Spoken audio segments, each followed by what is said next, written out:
ପଛକୁ ପଛ ଲଘୁଚାପ ଏହି ସବୁ ଜିଲ୍ଲାରେ ପ୍ରବଳରୁ ଅତି ପ୍ରବଳ ବର୍ଷା ରାଜ୍ୟରେ ଜାରି ରହିଛି ବର୍ଷାର ପ୍ରଭାବ। ଏହାରି ମଧ୍ୟରେ ଆସୁଛି ଆଉ ଏକ ଲଘୁଚାପ। ଅଗଷ୍ଟ 12 ତାରିଖ ବେଳକୁ ଉତ୍ତର ପଶ୍ଚିମ ବଙ୍ଗୋପସାଗରରେ ଏକ ଲଘୁଚାପ କ୍ଷେତ୍ର ସୃଷ୍ଟି ହେବାର ସମ୍ଭାବନା ରହିଛି। ସକ୍ରିୟ ଘୂର୍ଣ୍ଣିବଳୟ ପ୍ରଭାବରେ ଏହି ଲଘୁଚାପ କ୍ଷେତ୍ର ସୃଷ୍ଟି ହେବାକୁ ଥିବା ବେଳେ ଏହାର ପ୍ରଭାବରେ ଓଡ଼ିଶାରେ ବର୍ଷାର ପ୍ରକୋପ ଆହୁରି ବଢ଼ିପାରେ।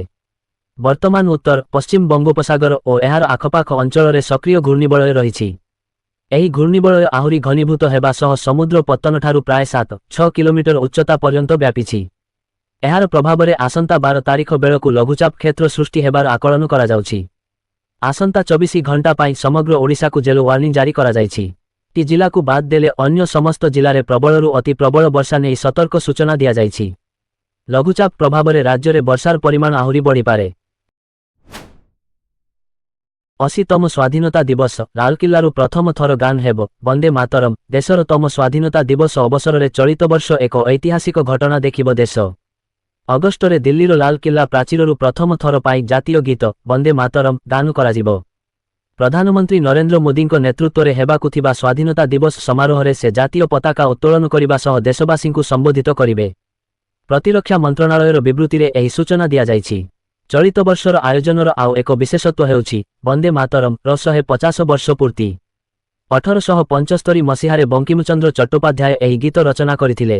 ସ୍ୱାଧୀନତା ସଂଗ୍ରାମ ସମୟରେ ଏହା ଦେଶବାସୀଙ୍କ ମଧ୍ୟରେ ଦେଶପ୍ରେମର ଭାବନା ଜାଗ୍ରତ କରିବାରେ ବିଶେଷ ଭୂମିକା ନେଇଥିଲା। ଏହି କାରଣରୁ 150 ବର୍ଷ ପୂର୍ତ୍ତିକୁ ନେଇ ଦେଶବ୍ୟାପୀ ବର୍ଷବ୍ୟାପୀ କାର୍ଯ୍ୟକ୍ରମ ଚାଲିଛି। ଏହାର ତୃତୀୟ ପର୍ଯ୍ୟାୟ ଅଗଷ୍ଟରୁ 15 ପର୍ଯ୍ୟନ୍ତ ଚାଲିଛି।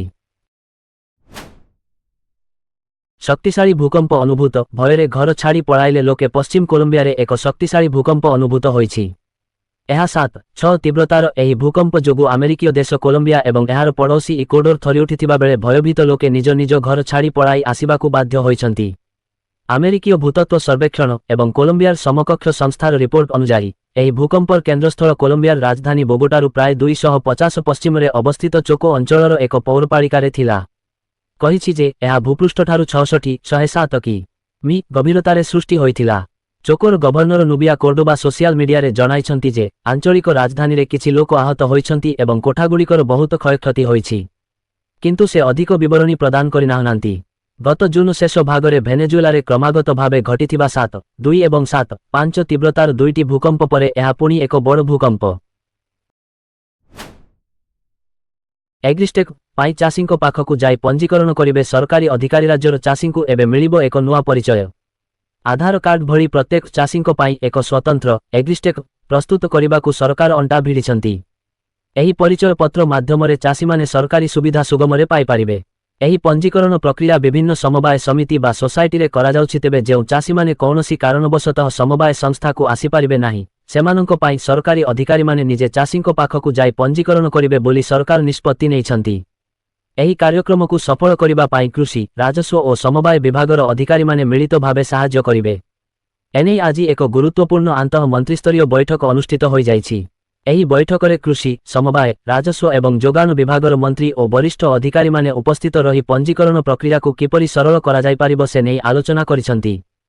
ଚାଷୀଙ୍କୁ ଏହି ଜେନେରେଟ୍ ହେବା ପରେ ଏକ ସ୍ୱତନ୍ତ୍ର ପରିଚୟ ପତ୍ର ପ୍ରଦାନ କରାଯିବ ଯାହା ସେମାନଙ୍କର କୃଷି ସମ୍ବନ୍ଧୀୟ ସମସ୍ତ ତଥ୍ୟ ସଂରକ୍ଷିତ ରଖିବ। ଏହି ପ୍ରକ୍ରିୟାରେ ଆହୁରି ଏକ ବଡ଼ ସୁବିଧା ରଖାଯାଇଛି। ବିଦେଶରେ ରହୁଥିବା ଚାଷୀମାନେ ମଧ୍ୟ ଭିଡିଓ କନଫରେନ୍ସିଂ ମାଧ୍ୟମରେ ନିଜର ପଞ୍ଜୀକରଣ କରିପାରିବେ ଏବଂ ଆଖି ସ୍କାନ୍ ପ୍ରକ୍ରିୟା ମଧ୍ୟ ସମ୍ପୂର୍ଣ୍ଣ କରିପାରିବେ। ଜେଙ୍କ ହାତରେ ରାଜନୀତିର ରିମୋଟ୍। କାହାର ହେବେ ଓଡ଼ିଶାର 85 ଲକ୍ଷ ଯୁବ ଭୋଟର। ଦେଶର ରାଜନୀତିରେ ଏବେ ଜେଙ୍କୁ ନେଇ ଜୋରଦାର ଚର୍ଚ୍ଚା। ରାଜଧାନୀ ଦିଲ୍ଲୀର ଯନ୍ତରମନ୍ତର ଠାରୁ ଝାଡ଼ଖଣ୍ଡ ପର୍ଯ୍ୟନ୍ତ ଯୁବବର୍ଗଙ୍କ ଆନ୍ଦୋଳନ ରାଜନୈତିକ ଦଳଗୁଡ଼ିକ ପାଇଁ ଚିନ୍ତା ବଢ଼ାଇଛି। ଆଗାମୀ ନିର୍ବାଚନରେ ଯେ ଭୋଟର ଏକ ବଡ଼ ଗେମ୍ ଚେଞ୍ଜର ହୋଇପାରନ୍ତି ବୋଲି ରାଜନୈତିକ ମହଲରେ ଚର୍ଚ୍ଚା ଜୋର ଧରିଛି।